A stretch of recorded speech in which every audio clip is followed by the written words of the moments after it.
Bon, on va s'attaquer à un gros dossier, l'Office français de la biodiversité. En effet, vous avez peut-être vu passer la nomination d'Anne Lestrade à un poste clé de l'OFB. Oui, ça a beaucoup fait parler parce que c'est une militante historique des écologistes.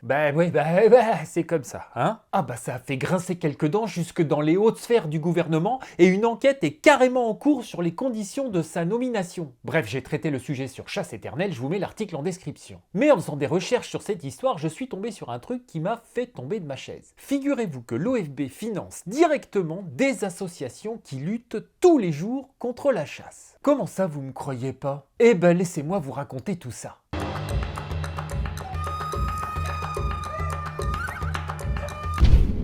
Si tu veux soutenir Richard sur Terre, abonne-toi à sa chaîne.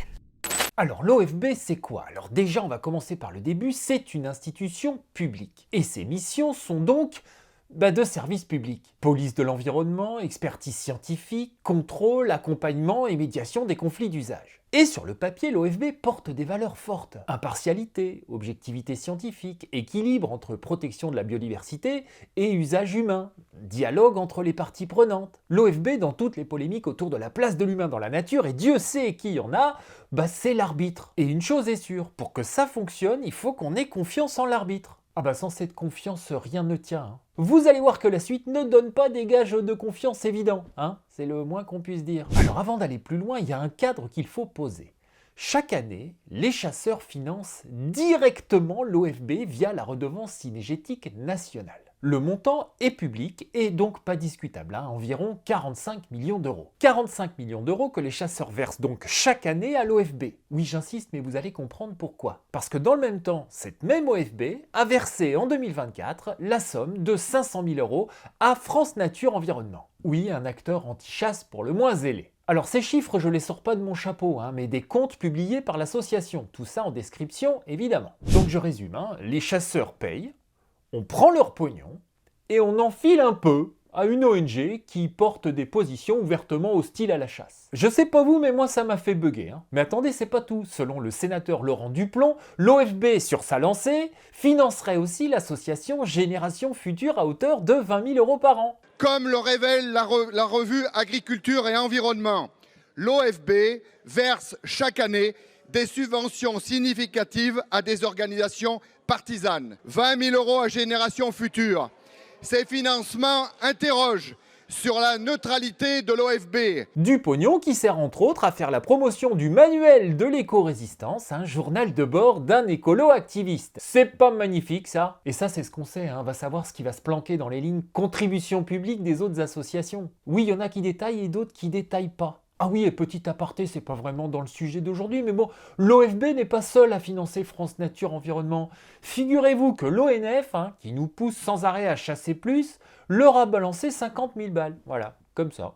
Vous êtes sûr que ça va l'ONF? Vous voulez pas une tisane? On se demande des fois. Mais poursuivons notre petite balade dans le pays merveilleux de l'argent public. Eau de Paris, vous connaissez? C'est une institution publique qui gère l'eau de Paris. Ils ont bien trouvé le titre. Et Eau de Paris, elle a longtemps été dirigée par une certaine Anne Lestrade. Et si ce nom vous dit quelque chose, c'est qu'on l'a évoqué en début de vidéo. Anne Lestrade vient d'être nommée directrice déléguée de l'Office français de la biodiversité. L'OFB confie un poste stratégique à une adepte de la décroissance, opposée aux méga-bassines et proche d'Extinction Rébellion. Et vous savez qui finance aussi France Nature Environnement? Eau de Paris. Alors attention, j'accuse personne d'un quelconque délit, hein, c'est pas ça le problème.